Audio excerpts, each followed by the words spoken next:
buenas hermanos, bienvenidos como siempre al vídeo de preguntas y respuestas.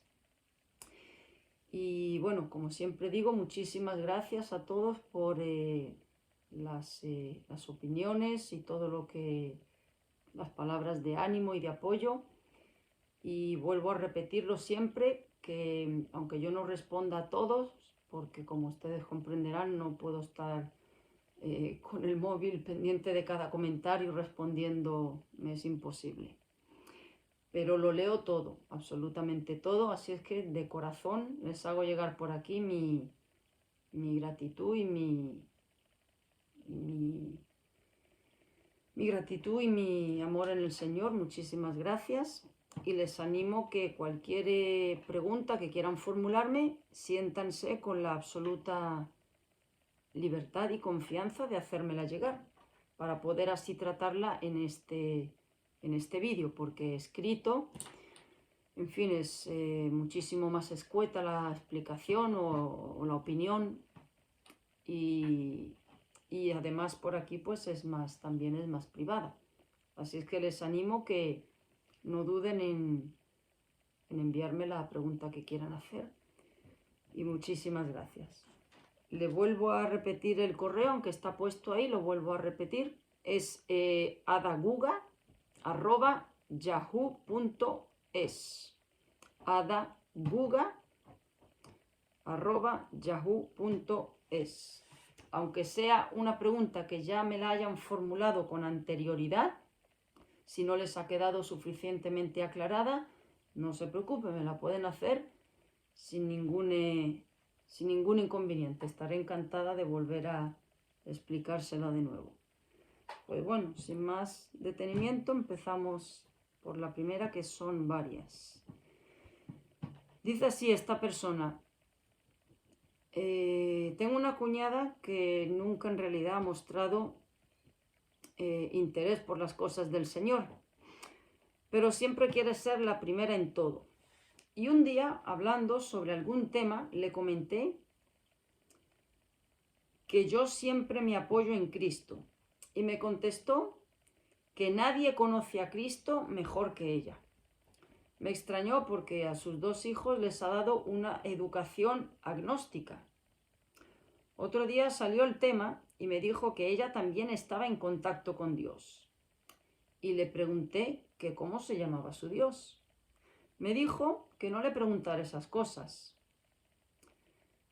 Y sigue diciendo esta persona: no creo que mi cuñada sea una excepción. Creo que mucha gente se adapta a un Dios para sí mismos a su medida. ¿Crees que esto está relacionado con lo que dijo Pedro en 2 de Pedro 1, 20, 21? Que dice lo siguiente. 2 de Pedro 1, 20, 21. Dice: entendiendo primero... Segunda de Pedro 1, 20, 21, sí. Entendiendo primero esto, que ninguna profecía de la Escritura es de interpretación privada, porque nunca la profecía fue traída por voluntad humana, sino que los santos hombres de Dios hablaron siendo inspirados por el Espíritu Santo. Bueno, hay mucha gente, evidentemente, que se crea un Dios a su manera. Es un Baal mental, por así decirlo. Un Dios, yo conozco gente así, sí. Gente que cree que Dios es de la manera que su entendimiento finito, racional, humano, le cuadra más. Y sobre todo tienen una característica: es un Dios o un esquema mental de Dios que es complaciente con sus pecados favoritos. Pongo un ejemplo. Si yo opino, por ejemplo, que la ideología de género no tiene nada de malo, pues yo digo que me creo un Dios que dice que Dios es amor y que Él, mientras sea amor, no pasa nada. O sea, me creo mi propio Dios mental. Pues sí, hay muchísima gente así. Por eso como digo yo siempre, el infierno está lleno de gente que creyó a su manera, y no es a la manera de uno, es a la manera como dice Dios en su palabra. No hay lugar para... A mí esto continuamente, es continuamente. Lo de esta persona con su cuñada no es una excepción, es... yo creo en Dios a mi manera. Yo me imagino a Dios de esta manera. O de la manera que me cuadra a mí más sensata es un Dios que permita esto y que no permita lo otro. Son ídolos mentales, que evidentemente no tienen nada que ver con el Dios de las Escrituras, con lo que dice el Señor en su palabra. Así es que, evidentemente, si ha educado a sus hijos en una educación agnóstica, pues, en fin, es una mezcla de ideas, y a esa mezcla de ideas, pues ella le llama Dios, pero eso no es Dios. Eso es confusión del diablo, en otras palabras. Otra pregunta, sigue diciendo esta persona: es cierto que tengo que orar al Señor para que me dé más ganas de estar con no cristianos, pero enseguida, cuando veo sus razonamientos, tiendo a sacudirme el polvo. Es como lo que dijo nuestro Señor de echar perlas a los cerdos. No se puede insistir todo el tiempo, ¿cierto?, me pregunta esta persona. Bueno, a ver, Cristo se juntaba con publicanos, con prostitutas, con gente de toda índole. El cristiano no puede ser una persona que viva en una especie de monasterio espiritual donde hay que evitar el contacto con el inconverso, porque como son luz y tinieblas, pues es evidente que no podemos compartir, no se puede compartir, no se puede compartir con inconversos en el sentido de una relación cercana e íntima, no se puede. Pero yo les pregunto, ¿cómo le llega a esas personas el Evangelio si nosotros nos aislamos, rechazamos el contacto con ellos? ¿De qué manera? No les puede llegar, a lo mejor les llega por otro lado, pero mi responsabilidad, nuestra responsabilidad a cada uno de manera particular es hacer lo que hizo Cristo. Cristo le invitaban a una boda y él iba a una boda. Y ahí había borrachos, había prostitutas, había publicanos, había estafadores, había gente de toda índole. Y él iba a esos sitios, él hablaba con ellos. Pero la finalidad, ¿cuál era? Llevarles el mensaje de salvación, ¿no? Llevarles el Evangelio. Entonces, debemos de saber estar entre las tinieblas sin ser partícipe de las tinieblas, sin participar del pecado de ellos. Por ejemplo, estando entre inconversos, qué común es siempre que surge el chiste verde, o sea, el chiste subido de tono, las críticas, todo ese lenguaje sucio, o sea, cosas que sabemos que no son del agrado del Señor. O sea, hay tantas oportunidades donde, estando entre inconversos, podemos ser sal y luz. Por ejemplo, el típico que alguien que cuenta un chiste subido de tono y todo el mundo, esto lo he dicho ya aquí varias veces, todo el mundo se ríe por ese chiste. Pues no debemos de reírnos por ese chiste. ¿Eso qué va a provocar? Nuestra seriedad, nuestra actitud seria, ¿qué va a provocar? Seguramente un comentario de no seas tan seria, no seas tan serio, no te lo tomes así, no seas una monja o no seas un santurrón. Ahí viene una oportunidad perfecta. Estás entre ellos, pero no eres partícipe del pecado. Mira, es que no me río, no soy ningún santo ni ninguna monja, simplemente no me gusta reírme de cosas que no son del agrado de Dios. Ya está, no hace falta es que no hace falta ni predicar, ya eso es una predicación. Todo el mundo está criticando, está calumniando, está despellejando la vida del otro, está murmurando de aquel, sacando los trapos sucios de otro. Nosotros, silencio, no participar de conversaciones que no edifican. Bueno, ¿y tú qué opinas de tal tema? Pues no callarse, y que no callarse por miedo o hacer que demos una opinión que sabemos que no es la que tenemos y no es la que Dios aprueba, pero por no desentonar acabamos diciendo, bueno, pues sí, más o menos, yo lo entiendo. No, debemos de estar en el mundo, debemos de tener contacto con los inconversos, pero siendo sal y luz, sin ser cómplices de su pecado. Es así como les llega el Evangelio. Que un borracho, que una prostituta, que un estafador, que una lesbiana, que un homosexual nos pide para hablar, hermanos, hablemos con ellos. No hay ningún pecado que nosotros éramos lo mismo, pecadores, somos pecadores, redimidos por la gracia de Dios, arrepentidos, ¿no? Pero Dios no ha utilizado a ángeles para llevarle el mensaje de salvación a otras personas, ha utilizado y utiliza a pecadores para llevar el mensaje a otros pecadores. Entonces no hay que aislarse. Ahora bien, hay un punto, como dice esta persona, de no echar perlas a los cerdos. Una vez, ¿qué significa eso? Una vez uno ya les ha predicado el Evangelio, les ha dado luz, y la actitud que tiene esa persona no es de, por ejemplo, de querer seguir preguntando, indagar, querer seguir recibiendo información, estupendo. Sigan dando esa información, sigan respondiendo a sus preguntas. Pero ya si esa persona tiene una actitud burlona, insultante hacia Dios, una actitud de eso, de burla, no hay otra palabra, mofándose, ensuciando el Evangelio, pues dejen ya de compartir el Evangelio.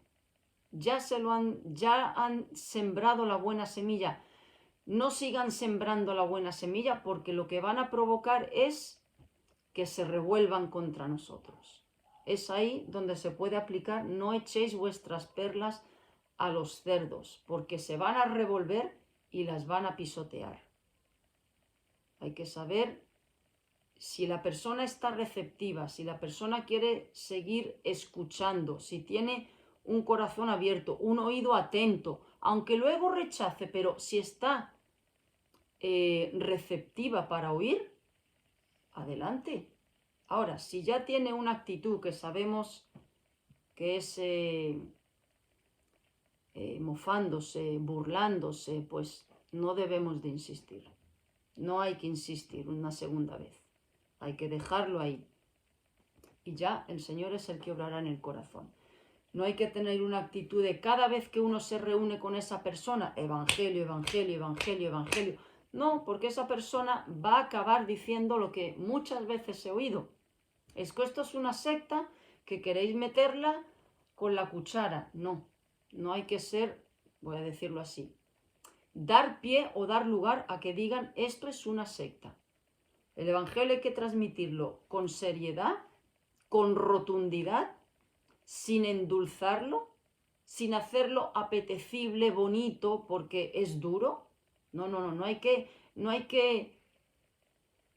que adaptarlo, hay que presentarlo tal y como es, pero siempre hay que hacerlo con educación y respetando a la persona, no en el sentido de tergiversarle el mensaje para que no se sienta ofendido, no, porque el Evangelio ofende, pero sí respetando a la persona, que si la persona dice, no me interesa, no quiero que me hables de esto, no hay que insistir, no hay que, bueno, pero escucha, pero lo necesitas, pero debes de oírlo, porque esto es la verdad. Ellos no entienden de eso. Para ellos esto es una secta más, que lo que uno busca son adeptos. No. Se transmite que no quieren escuchar, perfecto, no hay problema, cada uno es libre. no hay ningún problema. Y se cambia a otro tema. Y se pueden hablar de muchos temas. No debemos de ser, como se dice, porque mucha gente se cierra muchas puertas de esta manera, donde solamente el contacto que debemos de tener con el inconverso, muchos cristianos piensan así, es solamente del Evangelio, del Evangelio. Vamos a ver, se puede hablar de muchos temas, de política, de deportes, de cosas cotidianas de la vida. Pero una cosa es eso y otra cosa es entablar amistad cercana con un inconverso. Eso no debemos de hacerlo. Pero muchas veces lo que abre puertas al Evangelio es la cercanía humana, el contacto, que esa persona se relaje, que esa persona vaya tomando confianza y viendo que esto no es una secta, que somos personas normales, que no tenemos que estar ahí con el Evangelio, pum, pum, pum, pum, pum, pum, no, porque entonces sí dicen una religión que me la quiere meter, por eso se reúne conmigo. No, hermanos, quizá, por ejemplo, en el caso de los musulmanes, ¿cómo se gana, digamos, cómo se le puede llevar el Evangelio a un musulmán? No es presentándole, boom, el Evangelio de golpe, lo van a rechazar poco a poco. Ellos son muy cercanos, muy familiares y les gusta mucho, poco a poco, la confianza, el trato personal. Pues por ahí empieza todo, por ahí, con una cercanía, con una amistad hasta un punto. Nosotros sabemos cuál es la finalidad por la cual nos estamos acercando a esa persona, ¿no? Pero no hay que ser un mazo de que me reúno con esta persona y me tiene que escuchar porque es la verdad. Sí, sabemos que es la verdad, pero hay que hacerlo con sabiduría también. Con sabiduría, porque muchas veces por querer meter el Evangelio lo que provocamos es un absoluto rechazo. Y posiblemente no le podamos llevar el Evangelio ni la primera ni la segunda, hasta van a pasar años. Yo me acuerdo que hay una vecina que he estado años, años y años y no podía, no había manera, porque no había ocasión. Hasta que hubo un día que sí, una vez y nunca más, porque no quiso más. Y yo sigo en contacto con ella normal, pero no se puede insistir. Y sobre todo si la persona dice no, es no. No hay que seguir insistiendo, no hay que seguir insistiendo.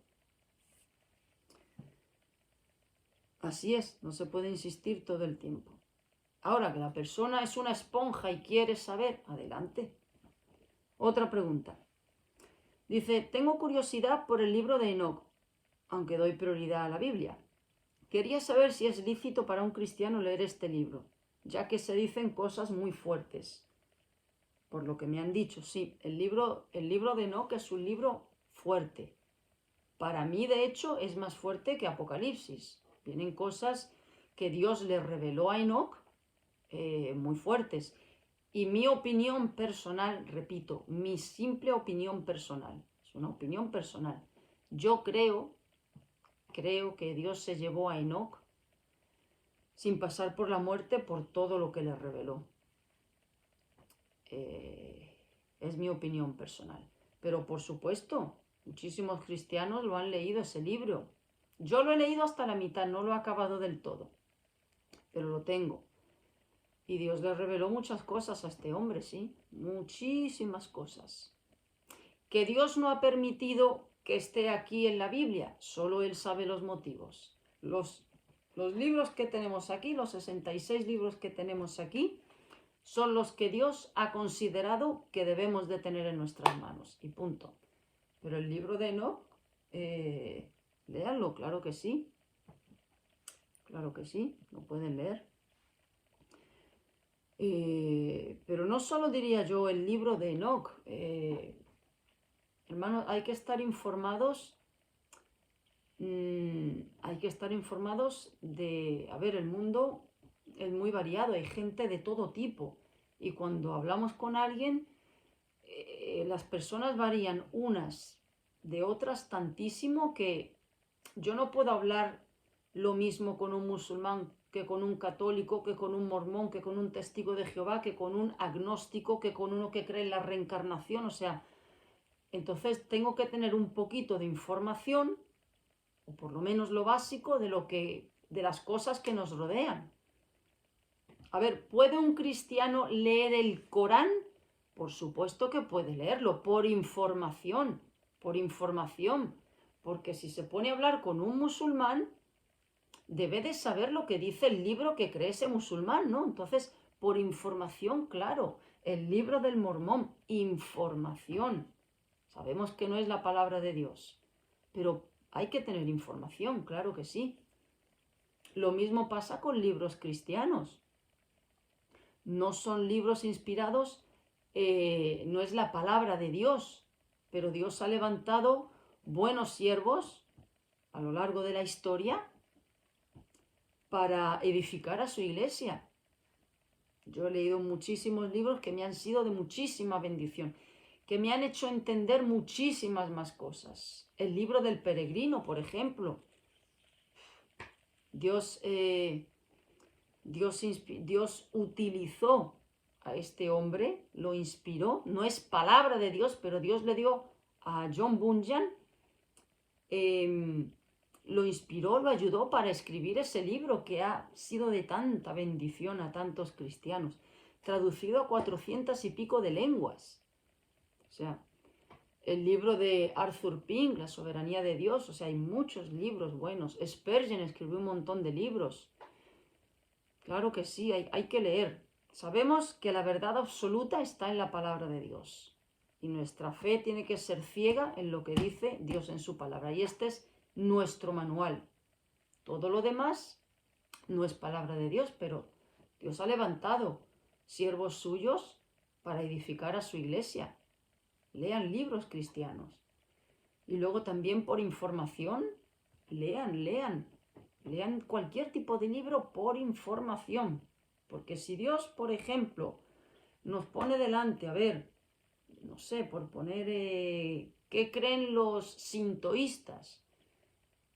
No tengo ni idea, o sea, tenemos que tener argumentos, o por lo menos lo básico para saber responder a esas personas con ese tipo de creencia. Otra pregunta. Filipenses 4, versículos 6 y 7, que dice lo siguiente, lo voy a leer. Filipenses.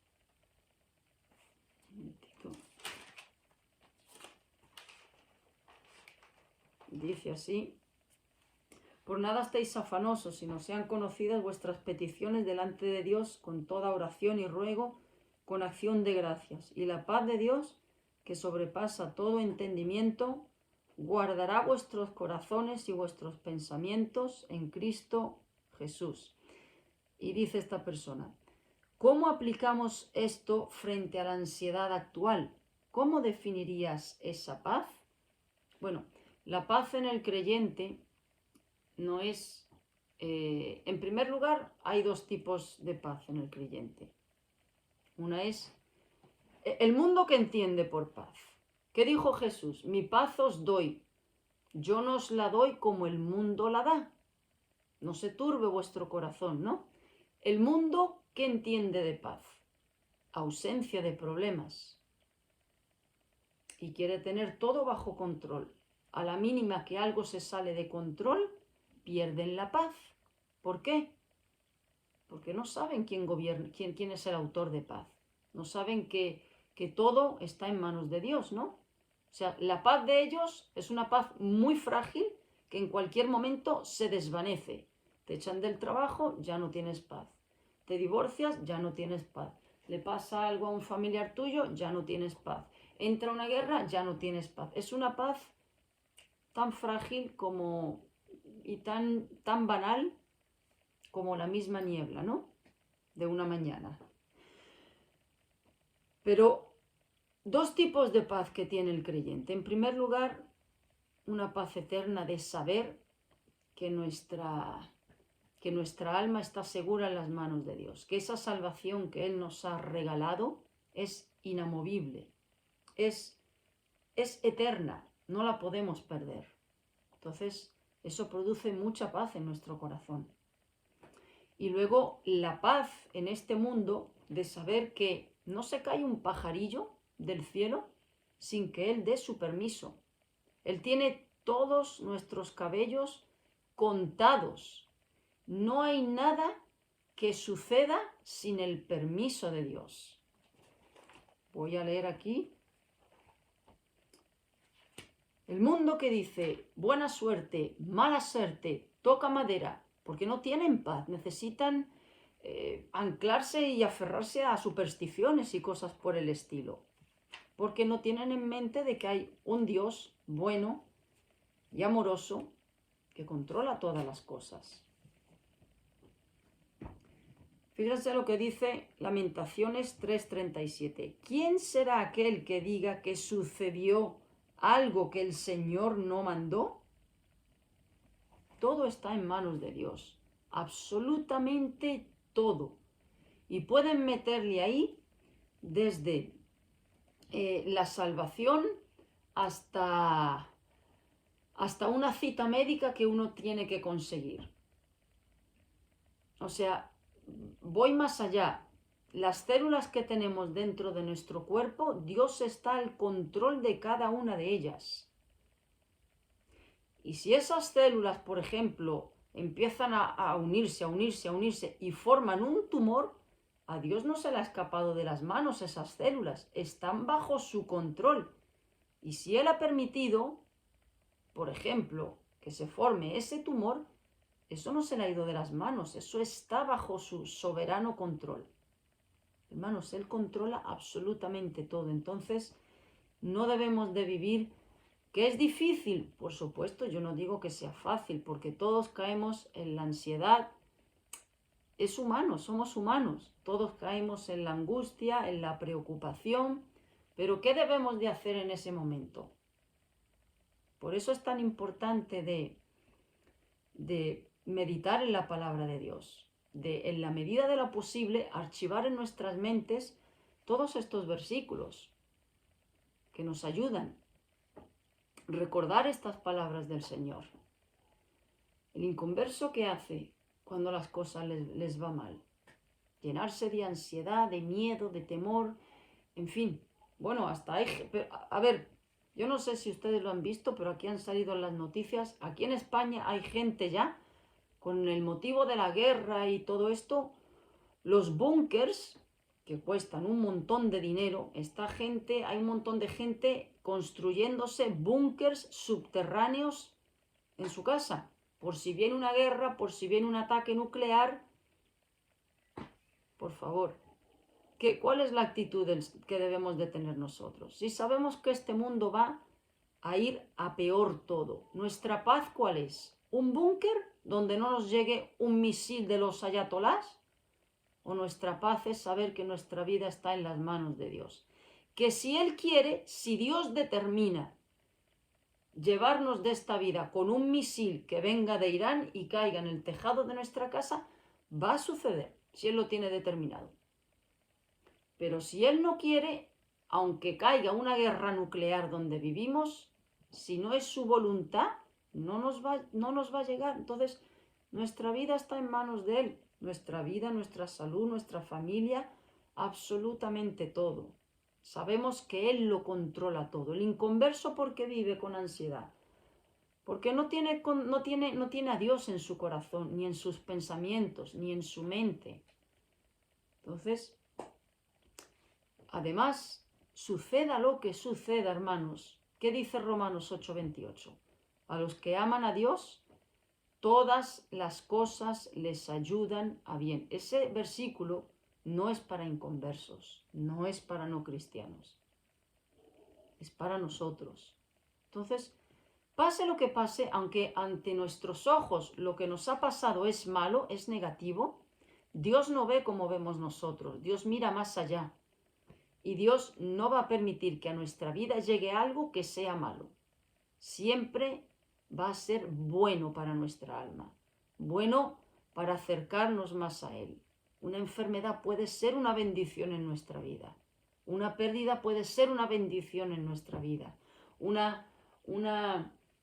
Que perdamos el trabajo, que un huracán se lleve nuestra casa, puede ser bueno para nuestra vida si eso conforma nuestra alma más a la semejanza de Cristo.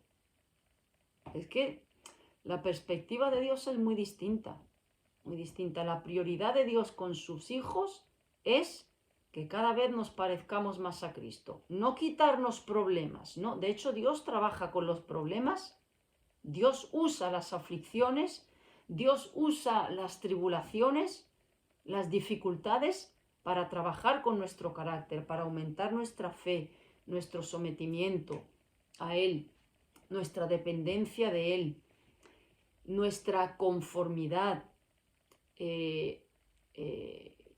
nuestra fe, todo. Entonces, la paz Él es el príncipe de paz. Y si confiamos en el príncipe de paz, la angustia, la ansiedad es falta de fe.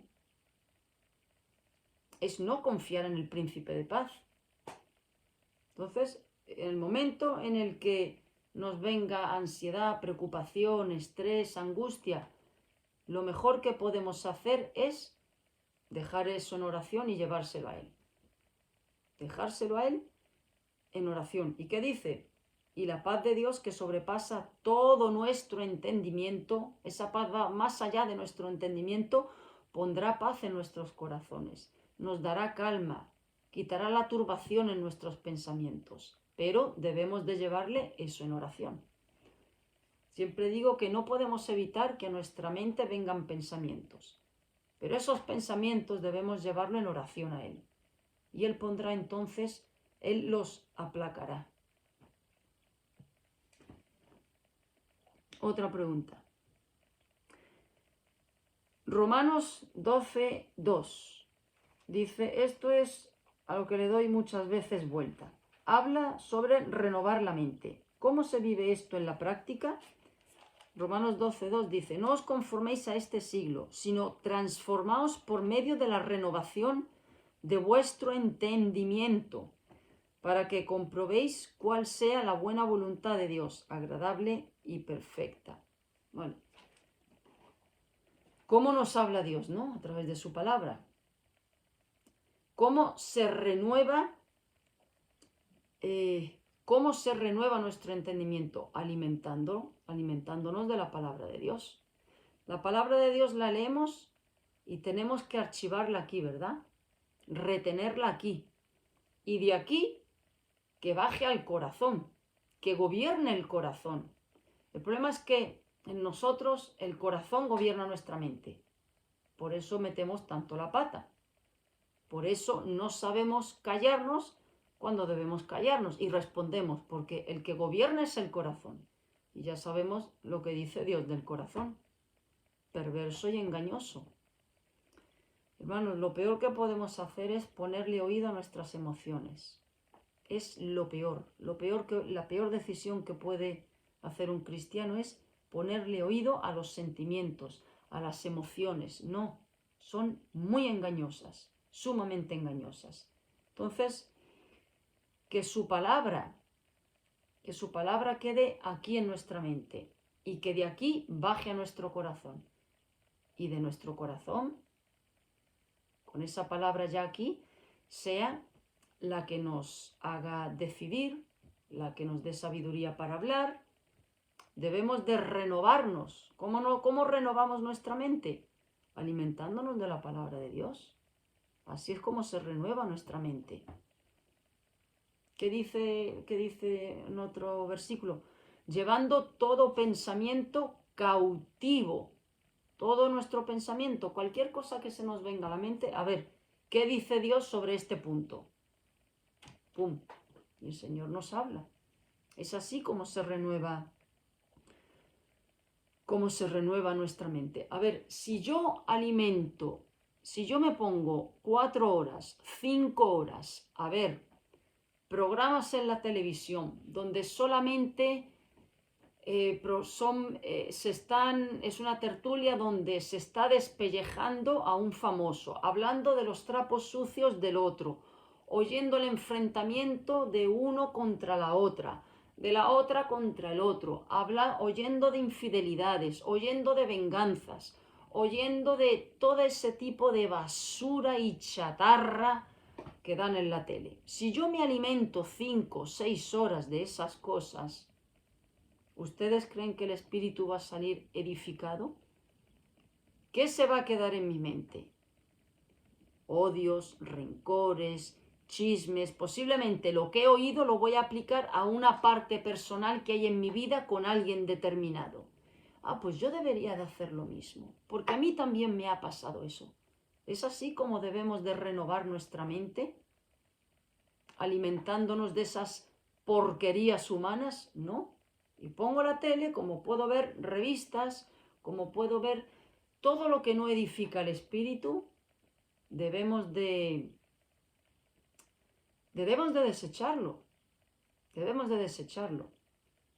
Así no se renueva la mente. Esa gente que dice, bueno, voy a airearme un poquitito y voy a ver el programa este. No digo que no se pueda ver la tele, entiéndanme, por favor, para nada. Yo veo la tele, claro que sí. Pero cosas que no edifican, evitémoslas. Evitémoslas. Cosas que no aportan nada, que lo que aportan es malo, porque esos programas lo único que aportan es malo. Yo no sé en otros países, pero España es el cum laude de este tipo de programas deleznables, no tengo otra palabra, donde solamente es destruir al prójimo, criticarlo, en fin. Entonces, así no se renueva la mente. Va a ser lo mismo un cristiano que ve 5 horas, 3 horas, 6 horas, 1 hora de ese tipo de cosas, a uno que se pasa 1 hora, 3 horas, 2 horas oyendo alabanzas o leyendo la palabra de Dios o leyendo buenos libros cristianos. ¿Va a ser lo mismo? ¿Va a estar ese cristiano a la misma altura que el otro? ¿Va a tener la mente en el mismo estado? ¿El corazón igual? No, evidentemente que no. Entonces, alimentémonos de las cosas que edifican, no de la basura de este mundo. Ok. Otra pregunta.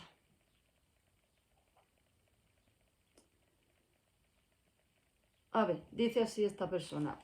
En Gálatas capítulo 1, versículo 15 al 20, que dice así.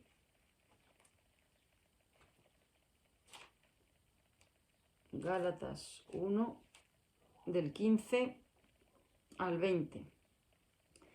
Dice, pero cuando agradó a Dios, habla sobre la conversión de Pablo, cuando agradó a Dios que me apartó desde el vientre de mi madre y me llamó por su gracia a revelar a su Hijo en mí, para que yo le predicase entre los gentiles, no consulté enseguida con carne y sangre, es decir, no consulté a ningún humano, a nadie, ni subí a Jerusalén a los que eran apóstoles antes que yo, sino que fui a Arabia y volví de nuevo a Damasco. Después, pasados 3 años, subí a Jerusalén para ver a Pedro y estuve 15 días, pero no vi a ningún otro de los apóstoles, sino a Jacobo, el hermano del Señor. En esto que os escribo, he aquí delante de Dios que no miento. Y dice así esta persona.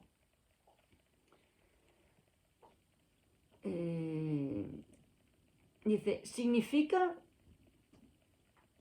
que si hay una duda sobre la Biblia, primero consultemos al mismo Dios en oración para recibir respuesta y después se consulte a un ser humano entendido en temas bíblicos.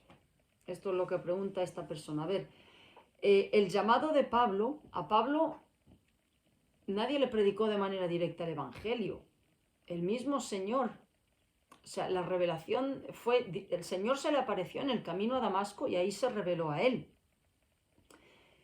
Su mensaje provino directamente de Dios. Podría ser igual que lo que le pasó a Lutero. Martín Lutero, él se convirtió con el versículo Romanos 1:17, el justo por la fe vivirá. Lutero no tuvo a nadie que fue él y le predicó. El Señor le abrió el entendimiento directamente sin hacer uso de ningún humano. De ningún humano. Fue directamente. Lo mismo fue con Pablo. Lo mismo fue con Pablo.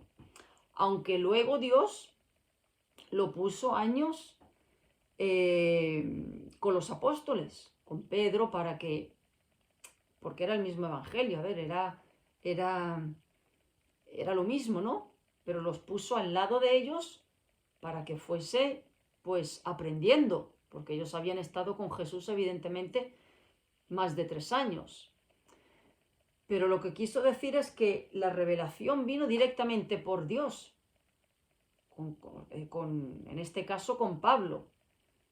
Y luego él buscó, digamos, reunirse con los apóstoles para seguir aprendiendo.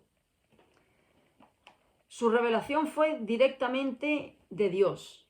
A ver, la nuestra también, evidentemente, porque si Dios no nos abre el entendimiento, pues evidentemente no hay nada que hacer, ¿no? Pero me refiero a que Dios no hizo uso de ninguna persona para decirle, ve y predícale concretamente a Pablo el Evangelio y así vino a salvación. No. Luego el Señor le envió a Ananías. En Hechos viene, ve a la calle derecha y allá hay un tal Pablo que ora, que tal, pero digamos que el encuentro personal de Pablo con Cristo fue directo, no fue a través de ningún ser humano en primera instancia. Luego Dios sí le puso en el camino a los apóstoles para que fuese aprendiendo. Pero esta persona dice que debemos de pedir primero a Dios antes que a una persona. A ver, uno está leyendo, ¿no?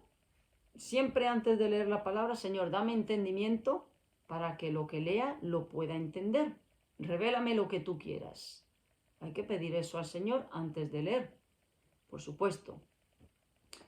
Pero Dios, no tenemos que ser cerrados y decir, yo no oigo a ningún ser humano, a ningún hermano, ni voy a consultar con ese hermano que tiene más años. No, a mí solo me habla Dios y no oigo nada de nadie.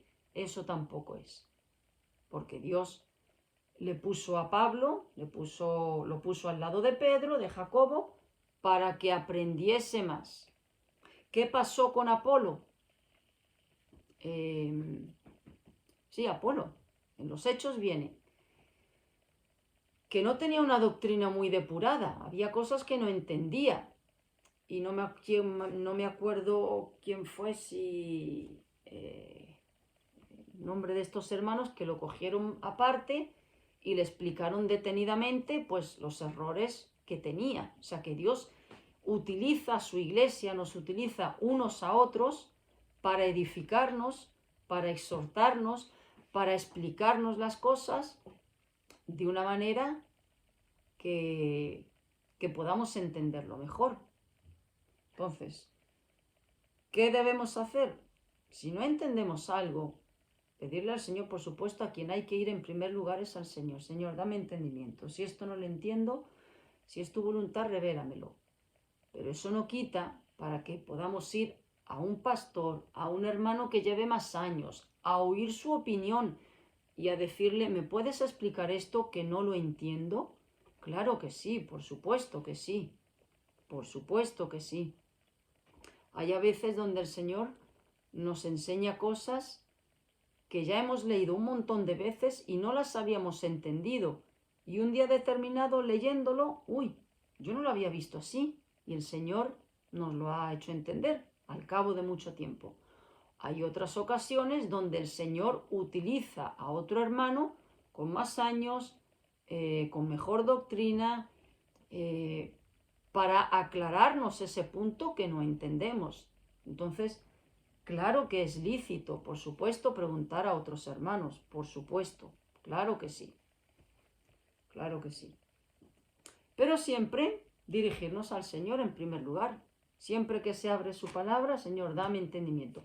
Que no lo entendemos, ve y pregúntale a otro hermano que lleve más tiempo o que domine más ese tema en concreto, por ejemplo, que quieras saber, por supuesto.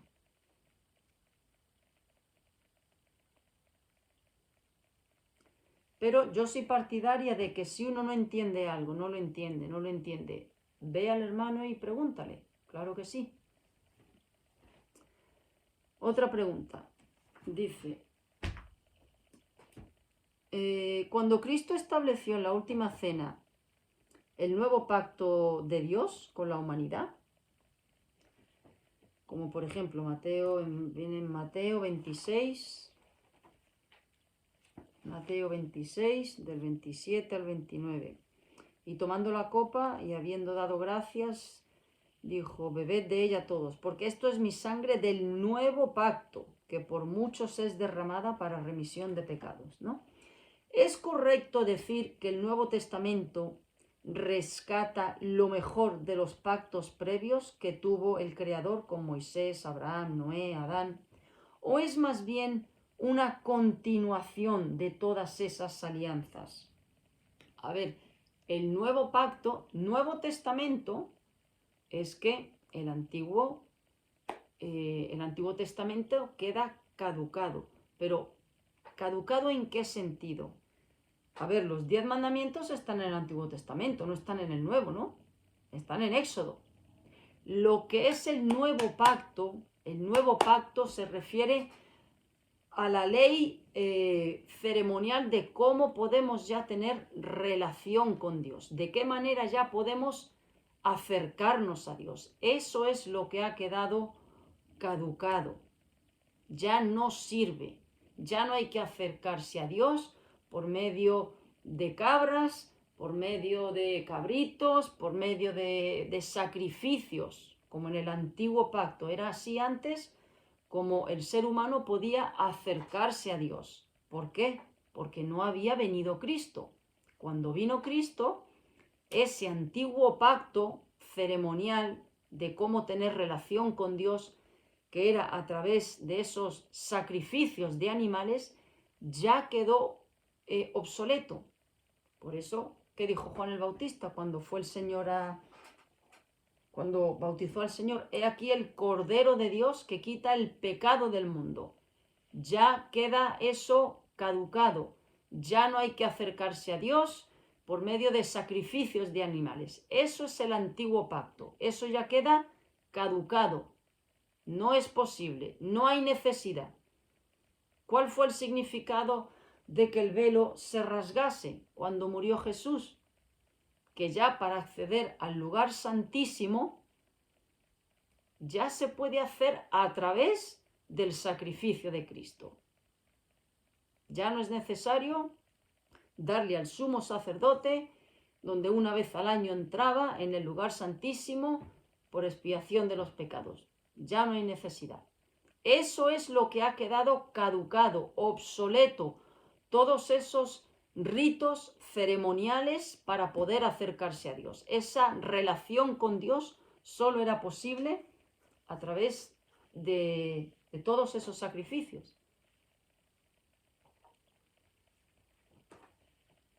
Eso es lo que ha quedado caducado.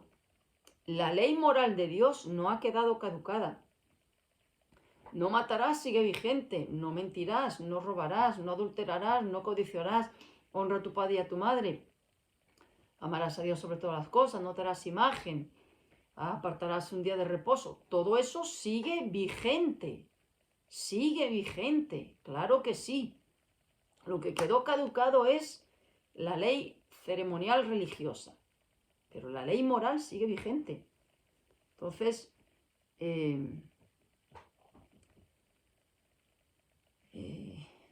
¿qué dice el Señor ese versículo?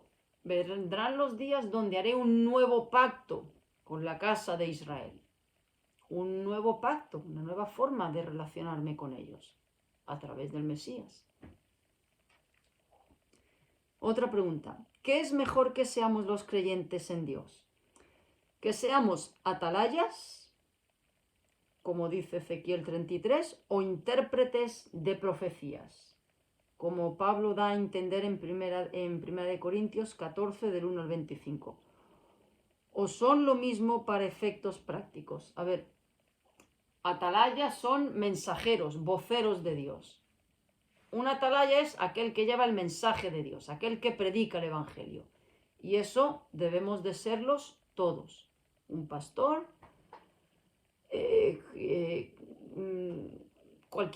cualquiera, toda alma que Dios ha salvado, todo nacido de nuevo, todo cristiano tiene el deber, en la medida que pueda, de ser un atalaya.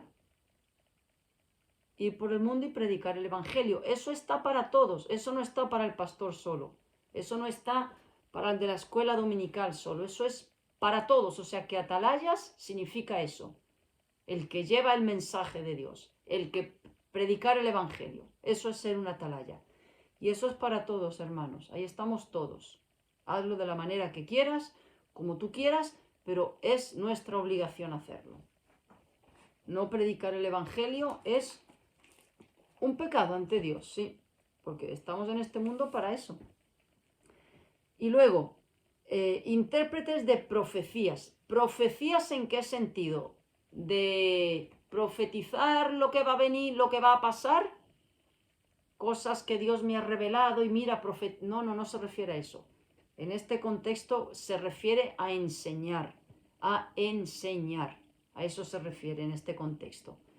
No todo el mundo, enseña.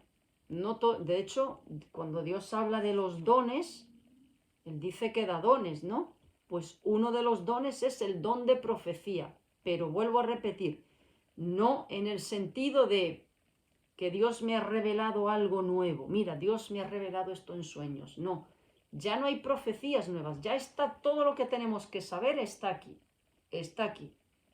A mí Dios no me va a venir de noche o a las 3 de la mañana y me va a decir, mira, te revelo esto nuevo que va a pasar.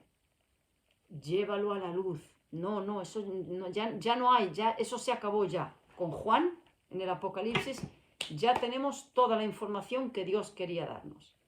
Lo que aquí se refiere es a la enseñanza, en ese contexto. No todo el mundo tiene ese don de enseñar, no todo el mundo tiene ese don. Pero sí todos debemos ser atalayas, que es predicar el Evangelio. Y hermanos, para predicar el Evangelio, simplemente con decir Jesús salva, Él es el único salvador de los pecadores, solo al cielo se llega por Él, su sangre limpia de pecado, no por buenas obras, sino que es un regalo de Dios al pecador. Arrepiéntete. Ya está, no hay que decir más. Si no quieres, no hay que decir más. Basta con eso. Da un folleto, regala una Biblia, todo eso vale, eso es ser atalaya. Ahora, no todo el mundo tiene el don de la profecía, de la enseñanza. No todo el mundo. Hay gente que le cuesta más, en fin, es más difícil, ¿no? Pero atalayas, todos. Otra pregunta. Dice, ¿no se has escuchado historias sobre estatuas de la Virgen que lloran sangre y que mucha gente piensa que son milagros? Lo de la sábana santa, que conservó la sangre de Cristo, y hasta rasgos en su rostro.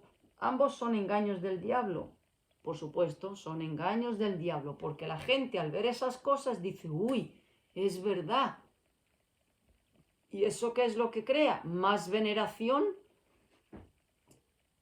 a todo este tipo de cosas, más veneración a las imágenes, más veneración a buscar milagros. Por supuesto que es un engaño del diablo, no les quepa la más mínima duda.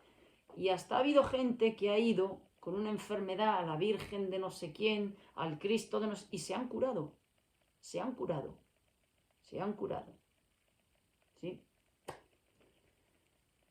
¿Que por qué se han curado? Bueno, a ver, puede ser que Dios permita que se curen. Puede ser que Dios permita que se curen como juicio. ¿En qué sentido lo digo? Hacerles creer su propia mentira, a la que se quieren aferrar. Muchas veces Dios les da a las personas como juicio el deseo de su corazón. Tú quieres seguir creyendo en esto tú te obstinas en este camino, tú te obcecas en seguir este tipo de cosas, pues te voy a dar el deseo de tu corazón. Hay veces que sí. Pero vamos, que por supuesto que todas este tipo de cosas son engaños del diablo. Son engaños del diablo, que lloran sangre, que las manos les sangran, que lloran lágrimas de verdad. Engaños, engaños del diablo, por supuesto que sí. Por supuesto que sí. Otra pregunta. Dice, el otro día te oí decir en la calle que no hay necesidad de ofrecer sacrificios a Dios para ser salvos. Pero en Romanos 12:1, Pablo habla de ofrecer sacrificio vivo. ¿Qué quiso decir?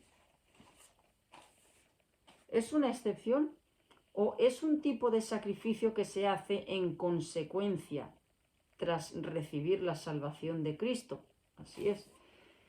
Dice Romanos 12:2, no os conforméis a este siglo, no os adaptéis a las cosas de este mundo, sino transformaos por medio de la renovación. 12:1. Así que, hermanos, os ruego por las misericordias de Dios. Está dirigido este versículo a gente que ya ha nacido de nuevo, que ya es cristiana.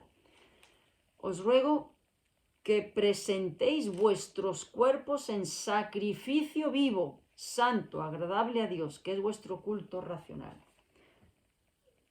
Nosotros no podemos dar a Dios ninguna buena obra para nuestra salvación. No podemos hacer ningún sacrificio para ganarnos el perdón de Dios. Lo sabemos, ¿no? ¿A qué se refiere con sacrificio vivo? Bueno, si ya hemos nacido de nuevo, si ya somos cristianos, si ya el Espíritu Santo mora dentro de nosotros, ¿qué espera Cristo de nosotros? Que nuestra vida esté en consonancia con nuestra profesión de fe, que nuestra vida vaya en conformidad a lo que sacamos por nuestra boca, ¿no? Que si antes yo robaba, pues ahora dejo de robar. Que si yo antes era una mentirosa compulsiva, ahora lucho para no mentir. Que si yo antes, si yo era un adúltero antes, pues ya tengo que serle fiel a mi mujer. O sea, autonegación. Vive en consonancia al regalo que yo te he dado. Es lo que quiere decir el Señor. Y esa es la lucha contra el pecado. Podría resumirse que presentéis vuestros cuerpos en sacrificio vivo es niégate a ti mismo.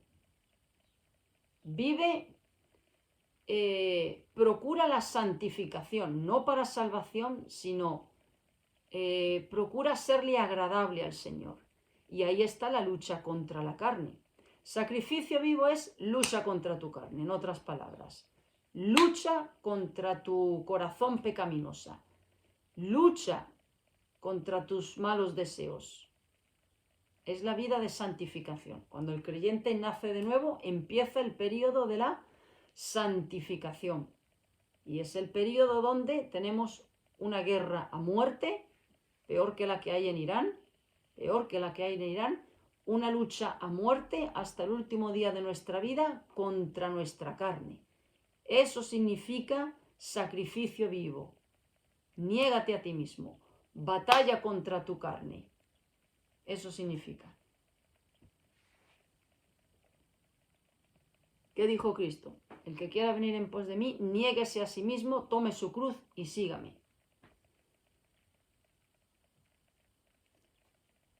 Sacrificio vivo. Antes, el que ponía una película porno y estaba ahí 2 horas viéndola, ahora, si vas cambiando el canal y te aparece, no te quedes, cambia el canal. Y si es necesario, yo conozco gente que hizo eso. Le era una piedra de tropiezo la televisión y cogió y la echó de su casa. Y hay gente que dice, oye, no, eso puede ser tan radical. Si es una piedra de tropiezo, hazlo. ¿Cómo se aplica ese versículo? Si tu ojo te es ocasión de caer, sácatelo. ¿Acaso me voy a sacar un ojo yo? No, evidentemente. ¿Pero qué quiere decir eso? Renuncia, quita de tu vida todo lo que te haga tropezar. Pues a eso se refiere. Otra pregunta. Cuando hablaste en un vídeo sobre la herejía de descanse en paz para los difuntos y el llamado a no repetirlo en los funerales, ¿eso no contraviene la recomendación de Eclesiastés donde dice irás a la casa del luto en vez de a la casa del banquete? O si hay que ir a velorios para que Dios nos dé sabiduría, pero ignorando si se menciona el descanse en paz. Bueno, Dios dice que llorad con los que lloran y gozaos con los que se gozan. A ver, por supuesto que podemos ir a un velorio, claro que sí, es más, sería de mal testimonio nosotros que hablamos del amor de Dios, del consuelo de Dios, no ir a consolar a una persona que ha perdido a un ser querido o amigo, lo que sea. Sería un mal testimonio. Ahora bien, una cosa es ir al tanatorio, a dar el pésame a la familia, a dar consuelo, a llorar con ellos, pero lo que no debemos hacer es entrar en la ceremonia religiosa, que mucha gente cristiana, por quedar bien con la familia, entran a la ceremonia religiosa de alguien que ha muerto, ceremonia religiosa, por supuesto, no cristiana, ¿no? Católica o de cualquier otra cosa, ¿no? Entran por no quedar mal con la familia. O van a la ceremonia religiosa de una boda, no cristiana, católica o de lo que sea. Entonces, ves al banquete de la boda, claro que sí, a comer y a alegrarte por esa unión, claro que sí. Unión entre hombre y mujer, no entre dos mujeres y dos hombres. A ese tipo ni de banquete debemos ir a eso. Pero ve a participar de ese banquete, de esa boda, por ejemplo. Ve a consolar a un velatorio a esas personas que han perdido a ese ser querido. Lo que no debemos hacer es entrar en la ceremonia religiosa si no va en consonancia con nuestra creencia, evidentemente. Ahora bien, en ese velatorio es muy buena oportunidad para que esas personas vean, pues puedan recibir de nuestra parte o puedan ver un reflejo del amor de Dios, de la compasión de Dios, de la misericordia de Dios, del consuelo de Dios, aunque estén en tinieblas. Pero el hecho de no ir es un mal testimonio, es un mal testimonio, es un mal testimonio. Porque, ¿qué pueden decir esas personas?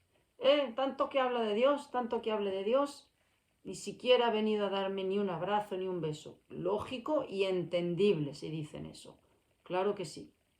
Lo que no debemos es entrar a la hora de la misa, porque es opuesto a lo que nosotros creemos, ¿no?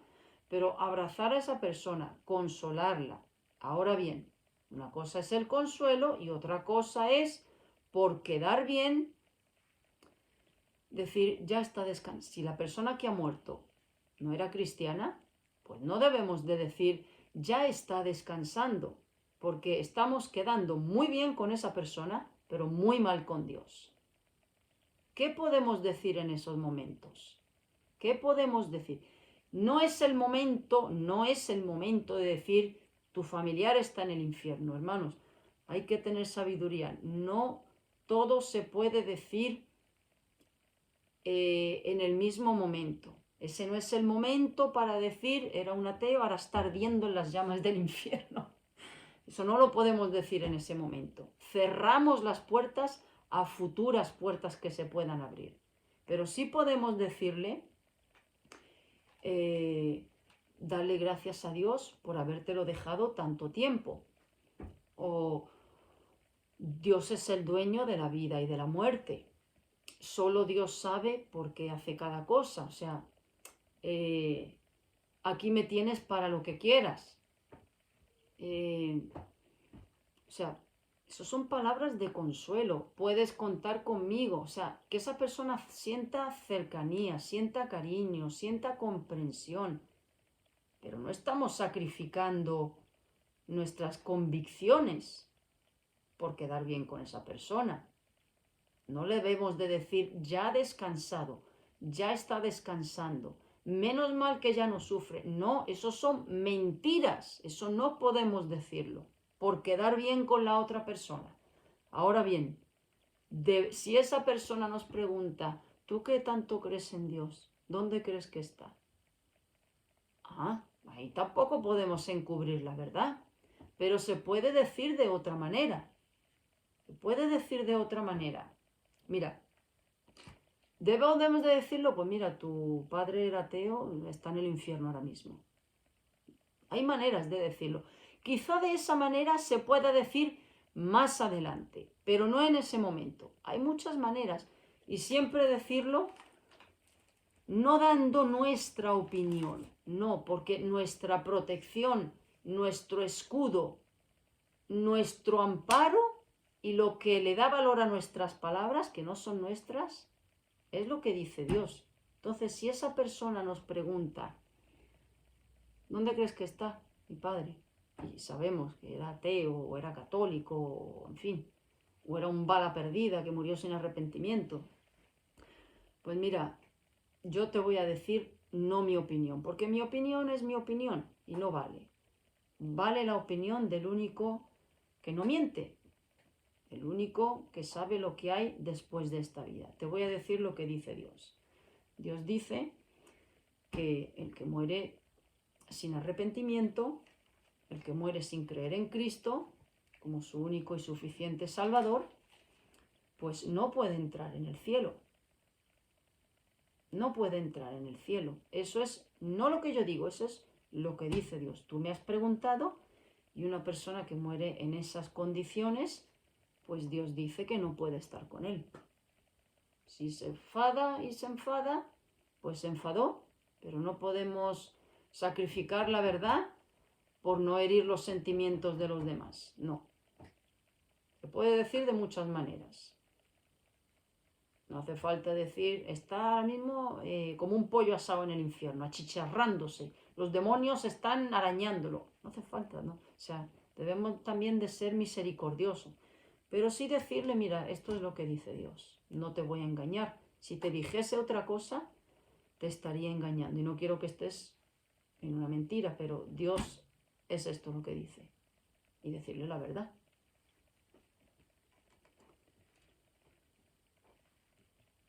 A ver, otra pregunta.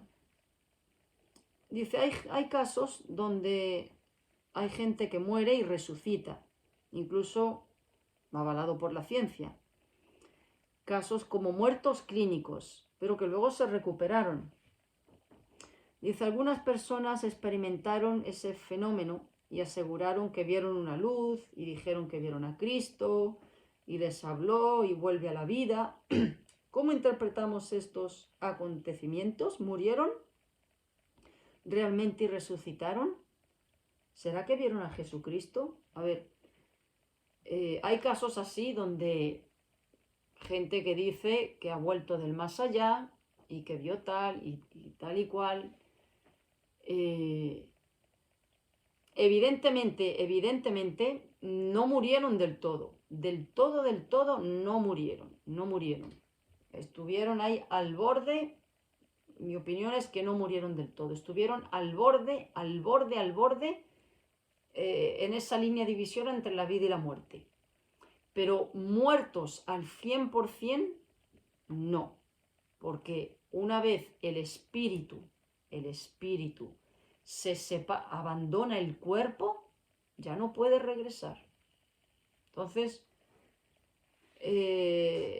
sí, hay a veces, no niego que hay a veces que para mí, mi opinión es que no estaban muertos del todo. No estaban muertos del todo.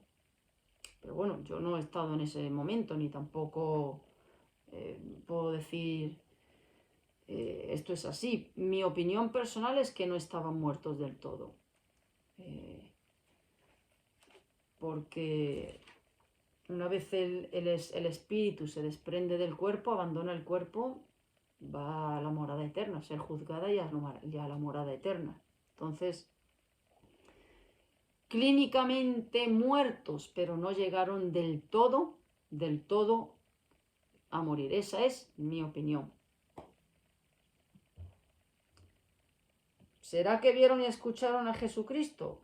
Yo no puedo responder a esta pregunta porque es que no, a ver, no, son meras especulaciones mías y una opinión que no puedo responder. Puede ser también que el uso de tantos gente que está al borde de la muerte, que le están suministrando morfina, fármacos y cosas así, puede ser opiniones mías, que no lo sé. Puede ser que toda esa química, todos esos fármacos le hagan a las personas también hasta ver alucinaciones también. No lo sé.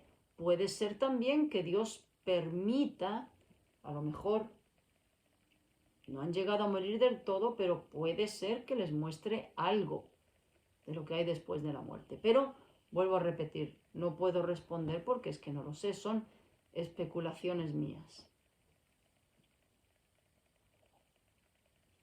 Otra pregunta. En un vídeo en la calle dijiste que la conciencia es la voz de Dios, pero la conciencia puede ser reflejo de la presencia del Espíritu Santo en una persona o es diferente. A ver, la conciencia no es el Espíritu Santo. No. El Espíritu Santo únicamente está en los que han nacido de nuevo. Únicamente. Ahora bien, ¿por qué? ¿Por qué el que mata a otra persona coge, entierra el cadáver, se lava la sangre, huye? ¿Por qué el que tira a la mujer por la ventana luego enseguida coge y se pega un tiro? ¿Por qué? Porque hay algo dentro que Dios ha puesto en el ser humano que le dice: eso que has hecho está mal. Pero siguen siendo inconversos, ¿no? Siguen siendo inconversos. ¿Por qué el que roba esconde su hurto? Porque hay una conciencia que le dice malo o bueno, incorrecto, correcto, culpable, inocente. Esa es la conciencia, es el alguacil de Dios, pero no es el Espíritu Santo. Eso es lo que nos diferencia de los animales. Entonces, la conciencia es lo que Dios ha puesto en todo ser humano, porque estamos hechos a imagen y semejanza de Dios, pero eso no significa que sea el Espíritu Santo, ni mucho menos. El Espíritu Santo mora únicamente en el corazón, en el corazón del creyente.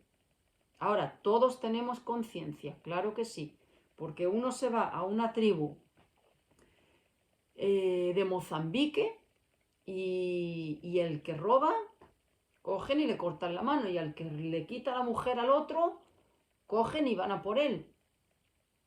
O sea, me refiero que ahí se aplica justicia, ¿no?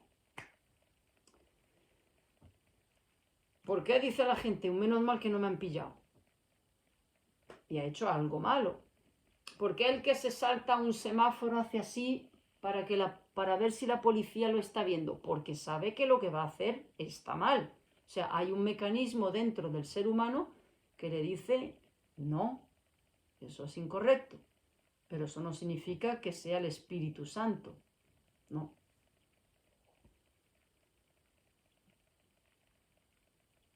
¿Por qué cuando un niño roba un caramelo hace así y esconde las manos detrás? Un niño pequeño sabe que eso está mal. ¿Cómo puede ser? La conciencia que Dios ha puesto.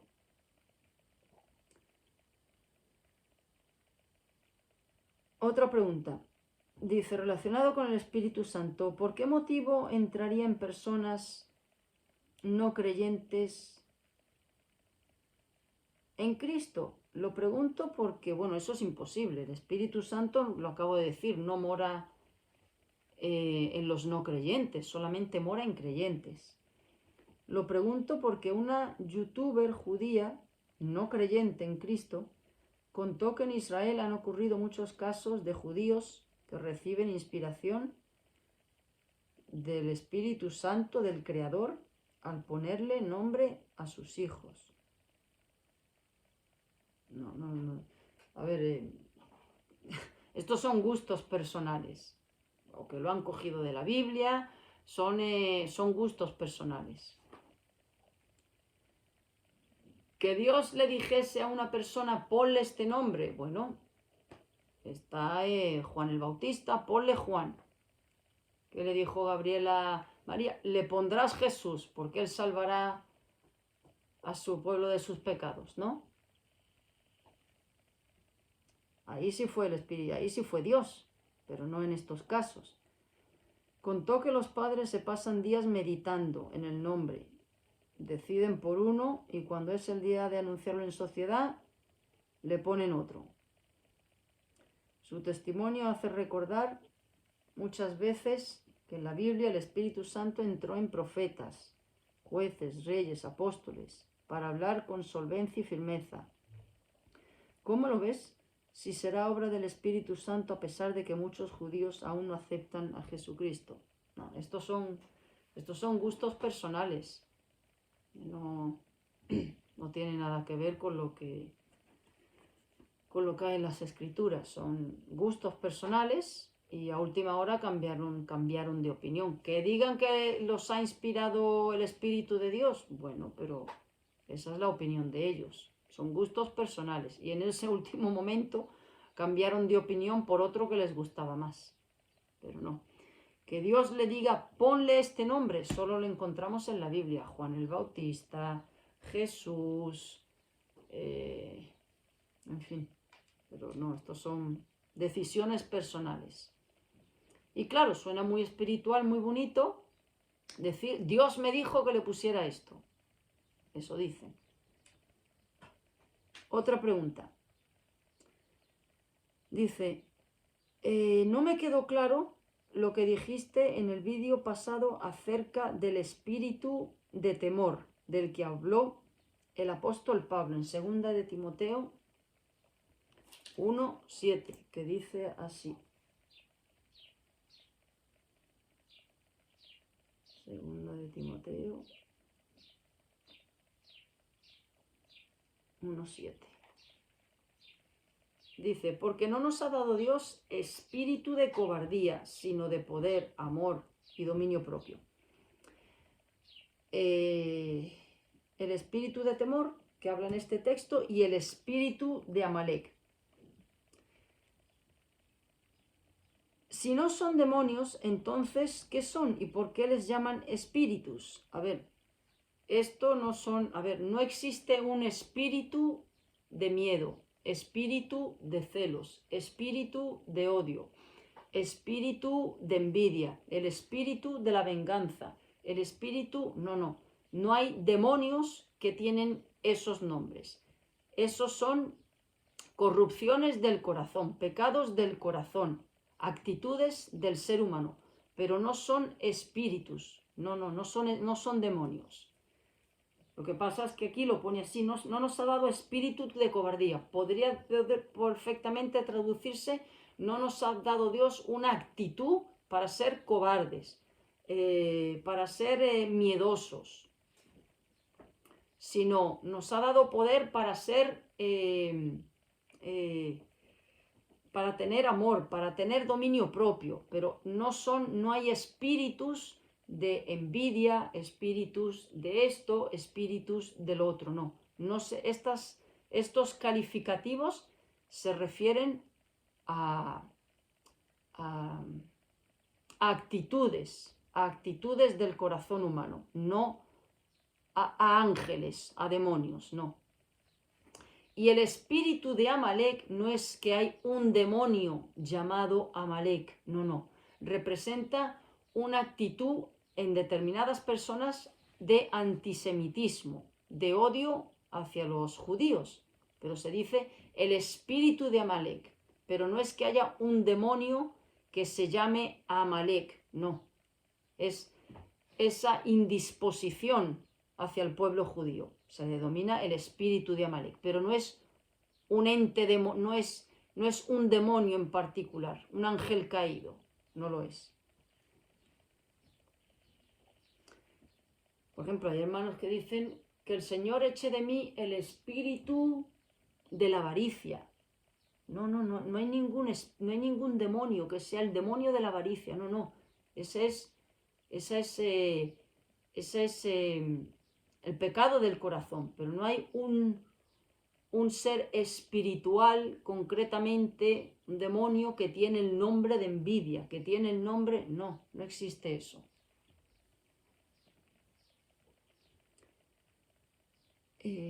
Lo que pasa es que tenía entendido que el espíritu es un ser inmaterial, ¿correcto? Ellos son seres espirituales. Por ejemplo, en Efesios, principados, potestades, Efesios, aquí, Efesios 6:12. Dice, porque no tenemos nosotros lucha contra carne y sangre, contra seres humanos, sino contra principados. Los espíritus, los demonios, los ángeles caídos son principados, potestades, gobernadores de las tinieblas de este mundo, huestes espirituales de maldad en las regiones celestes. Esos son seres espirituales, demonios, ángeles caídos. Pero que yo tenga odio, envidia, rencor, furia, ira, no son demonios, no son demonios, son el que se le pueda aplicar eso a una persona, que una persona manifieste esas cosas, manifiesta su estado caído, el pecado del corazón, pero no son demonios que se llaman así, no son. Dice, tengo entendido que el espíritu es un ser inmaterial, pero con razonamiento, correcto. Y en este ámbito están Dios, los ángeles caídos, correcto. ¿Y cómo se menciona que hay una batalla espiritual? En Daniel 10:3, Efesios. Bueno, Daniel 10:3 es cuando se le opuso el rey de Persia, ¿no? Se refiere a eso. Dice que se refleja a nivel terrenal. Tenía entendido que, por ejemplo, esas personas que te increpan en la calle diciéndote que lo que proclamas sobre Dios es mentira, son movidos por el diablo o sus vasallos angelicales. Y ellos también son espíritus. A ver, el diablo o los demonios susurran a la gente, eso es mentira, a ver, no audible, entiéndanme. Eso es un cuento, eso no es verdad, eso no existe. Ellos instigan a las personas a eso, claro que sí, ellos los instigan, eso es cierto. Entonces, ¿qué sí y qué no es un espíritu? Bueno, un espíritu, tan cierto como existe un mundo físico que podemos tocar, que es tangible, existe un mundo espiritual. Nosotros estamos rodeados de ángeles caídos y de ángeles buenos. Lo que pasa es que nuestros ojos físicos no pueden verlos, pero estamos rodeados de ellos. Son espíritus y ellos están en las potestades del aire. Son espíritus que nosotros no podemos ver. Ellos piensan, tienen emociones, son seres y son superiores a nosotros. Son superiores a nosotros. Los serafines, por ejemplo, dice que tienen 6 alas con 2 cubren sus pies con dos,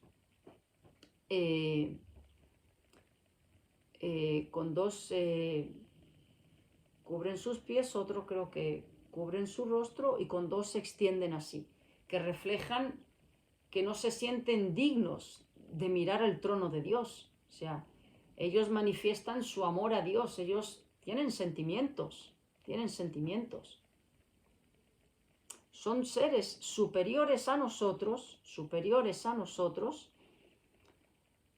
con emociones, con sentimientos, pero hay una diferencia, en que son superiores a nosotros, no tienen el mismo valor que nosotros, porque ellos son una creación de Dios, pero hay una gran diferencia entre nosotros y ellos, entre el ser humano y los ángeles, que los ángeles no fueron creados a imagen y semejanza de Dios, nosotros sí. Esa es una gran diferencia entre nosotros y ellos. Dice, en otra ocasión dijiste que cuando una persona muere y es juzgada por Dios, su alma y su espíritu van juntos al cielo o al infierno. Correcto. A ver, el ser humano se compone de tres. Cuerpo, que va a la tierra, ¿no? Y en la segunda venida de Cristo resucitará ese cuerpo. El espíritu, que es eterno, el espíritu, y el alma es las emociones, el estado emocional del ser humano.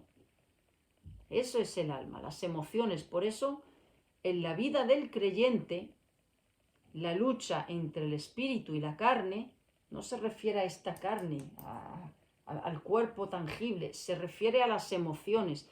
Nuestra lucha es contra nuestra alma. En nuestra alma es donde residen el orgullo, la soberbia contra la que tenemos que luchar, la ira, la pereza, la envidia, el egoísmo. Todo eso reside en nuestras emociones, es nuestra parte emocional. Eso es lo que parte a la eternidad, el espíritu y nuestra alma, nuestro espíritu y nuestras emociones, nuestro ser.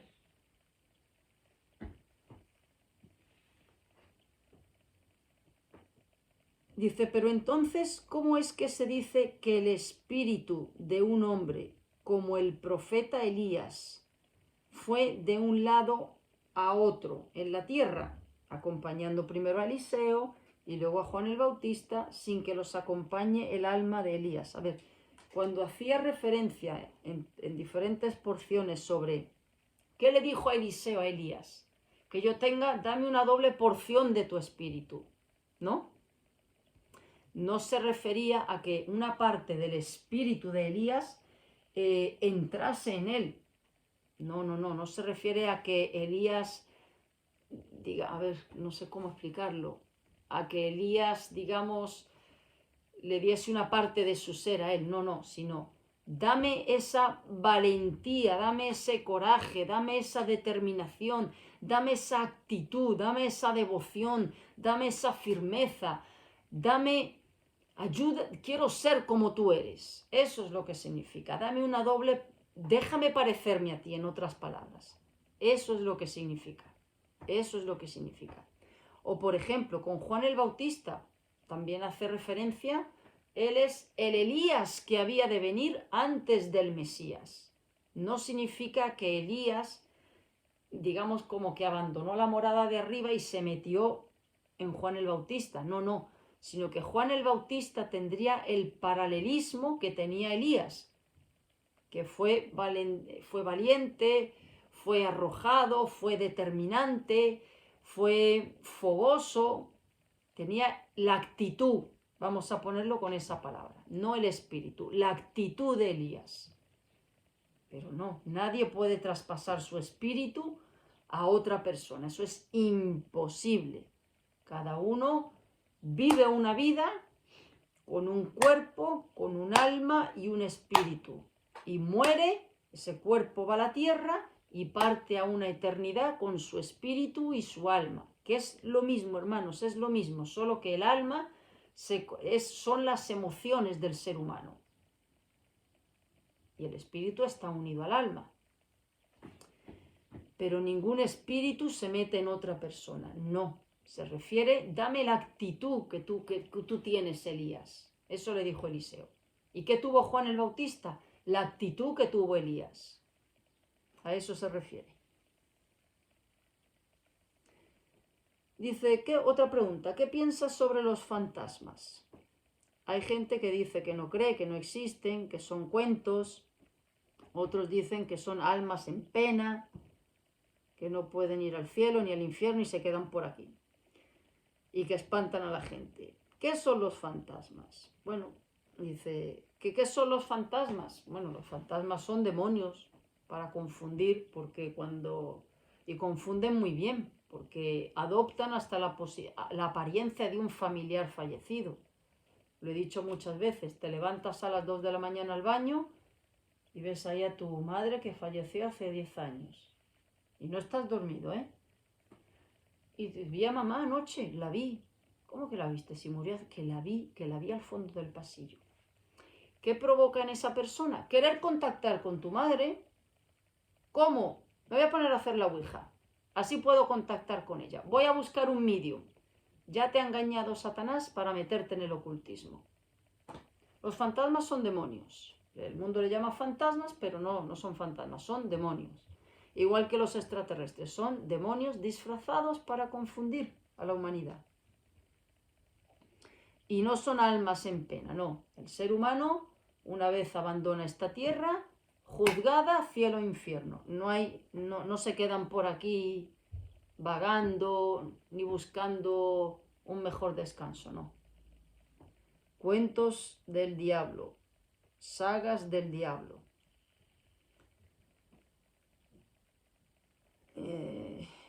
Fantasías donde los vivos hacen algo y les ayudan a los fantasmas a descansar en paz al fin. Nada de eso es verdad. Los fantasmas y todas estas cosas son inventos del diablo. Son ellos para confundir. El ser humano muere juzgado cielo e infierno y no se puede comunicar con los vivos. Imposible. Imposible. Por eso todo esto de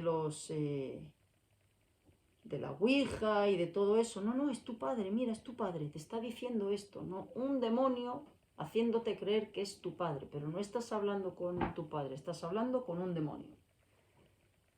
Otra pregunta, relacionado con lo anterior, ¿qué opinas de los viajes astrales? Desdoblamiento. Hay gente que habla sobre este fenómeno donde el alma humana supuestamente sale del cuerpo y literal se pone a viajar por el mundo y el universo. Incluso hay testimonios de exbrujos que se convirtieron al cristianismo que confirman que los viajes astrales o desdoblamientos son reales y peligrosos. Hay riesgo del que el alma no regrese al cuerpo y un demonio llegue y lo ocupe. ¿Será realmente que el alma del cuerpo de las personas, sin ser un escenario, será realmente que sale el alma del cuerpo sin ser un escenario de muerte?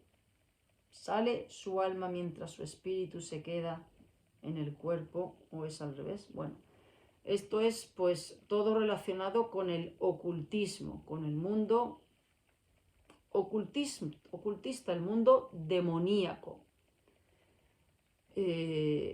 Una vez el espíritu abandona el cuerpo, como bien he dicho, pues va a su morada eterna.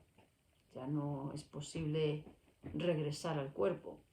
Para mí todas estas cosas de viajes astrales, desdoblamiento, son cosas relacionadas con la brujería, con el ocultismo, donde Satanás ahí verdaderamente confunde mucho. Y lo único que puedo decir es que son prácticas ocultistas. Es lo único, no puedo dar más información,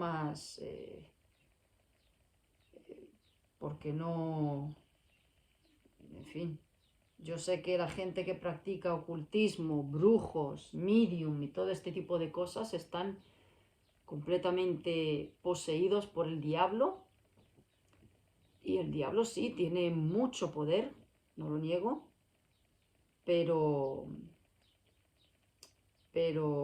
que yo sepa, lo único que hay aquí fue cuando Pablo, el Señor lo arrebató hasta el tercer cielo, le mostró lo que había y le prohibió hablar. Ahí sí lo hizo Dios eso. Pero yo todas estas cosas de desdoblamiento y todo eso tiene que ver con el mundo del ocultismo, con el mundo de Lucifer y desde luego no debemos de... Pero ya ponerme a decir exactamente cómo es cada cosa, yo no he practicado, gracias a Dios, el ocultismo, ni he tenido contacto con esto, así es que no puedo extenderme más allá de eso porque no sería hablar de algo que ni he experimentado, gracias a Dios, pero desde luego sí dejar bien claro que pertenece al mundo del diablo, de la confusión, al padre de la mentira y que no hay que ni que indagar, ni experimentar, ni nada de eso. Pues ya está, hermanos. Pues un gozo, un placer poder compartir con ustedes de la palabra de Dios. Todo es edificante. A medida que vamos conociendo al Señor nos vamos dando cuenta de qué poquito sabemos y cuánto nos falta por aprender. Que el Señor nos dé sabiduría para, aunque sea a paso de tortuga, como digo yo, aunque sea lento, pero que cada día podamos conocerle un poquitito más y que nos dé sabiduría. ¿Qué es la sabiduría? La sabiduría no es conocimiento, no es saber mucho. Puedes tener la cabeza muy llena de información, pero de nada sirve si no lo aplicamos en nuestra vida personal, que eso es la sabiduría. Lo que sé, ponerlo en práctica. Es mejor saber poco, pero ponerlo en práctica, que saber mucho y no ponerlo en práctica. Y que el Señor nos ayude a vivir vidas de guerra contra nuestro pecado. Eso significa vivir en santidad, no es impecabilidad, sino guerra contra nuestro pecado. Pues gracias, Señor, por este tiempo, gracias por tu palabra, por todo lo que has dejado aquí plasmado en ella para que podamos saber lo que tú quieres de nosotros. Ayúdanos a conocerte cada día más y que ese conocimiento hacia ti pues vaya también en la misma proporción en conocimiento de nuestro propio pecado. Gracias, Señor, por todo lo que nos muestras y nos enseñas. Y todo, Señor, te lo pedimos en el precioso nombre de Jesús. Pues nada, hermanos, hasta la próxima y muchas gracias por todo. Que tengáis buena semana.